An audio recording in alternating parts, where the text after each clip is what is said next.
Vote चोरी से नहीं जीते हैं। आपने सर्जिकल स्ट्राइक का विरोध किया, इसलिए हम जीते हैं।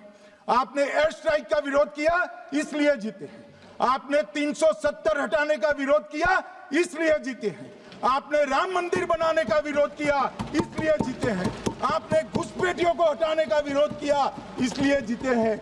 आपने सीएए का विरोध किया, इसलिए हम जीते हैं। आपने ट्रिपल तलाक हटाने का विरोध किया, इसलिए जीते हैं। और आप वन नेशन वन इलेक्शन का विरोध कर रहे हो, इसलिए हम फिर से जीते हैं। माननीय 60 करोड़ गरीबों के घर में इस देश के प्रधानमंत्री जी ने घर पहुंचाया, गैस पहुंचाया, पानी पहुंचाया, शौचालय पहुंचाया, 5 किलो अनाज मुफ्त पहुंचाया और 5 लाख तक की दवाइयां मुफ्त कर दी। क्या समझते हैं कि वोट चोरी कर जीते हैं? इस देश के इंफ्रास्ट्रक्चर को 40 साल देख लीजिए और हमारे 11 साल देख लीजिए, इंफ्रास्ट्रक्चर को 3 गुना बढ़ाने का काम हमारे प्रधानमंत्री नरेंद्र मोदी, और इसलिए जनता हमें जिताती है। कल देर रात को मान्यवर मैं मेरा भाषण तैयार कर रहा हूं, तो मैंने अपने आप को पूछा कि ये सब इतना स्पष्ट है तो ये मुद्दा क्यों उठा रहे? मेरी समझ में अगर इतना पढ़कर आता है तो उन्होंने भी तो पढ़ा होगा। ये मुद्दा क्यों उठा रहे? मूल मुद्दा है अवैध घुसपैठियों को मतदाता सूची में रखने का।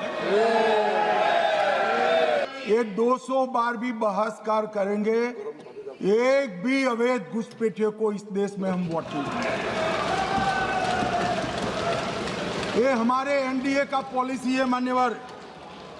डिटेक्ट मतलब ढूंढो, डिलीट करो, मतदाता सूची में नाम काटो और उनको डिपोर्ट करो। हम संवैधानिक प्रक्रिया कर डिटेक्ट, डिलीट और डिपोर्ट ये पूरा करेंगे।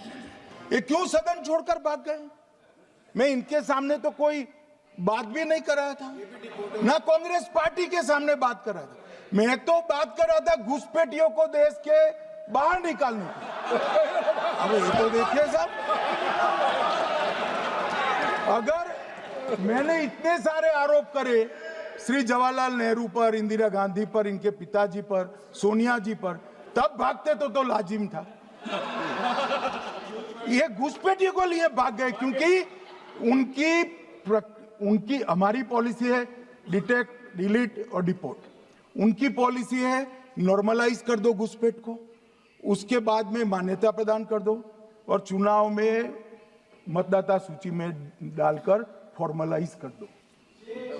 मगर साहब ये लंबे समय तक नहीं चल रहा।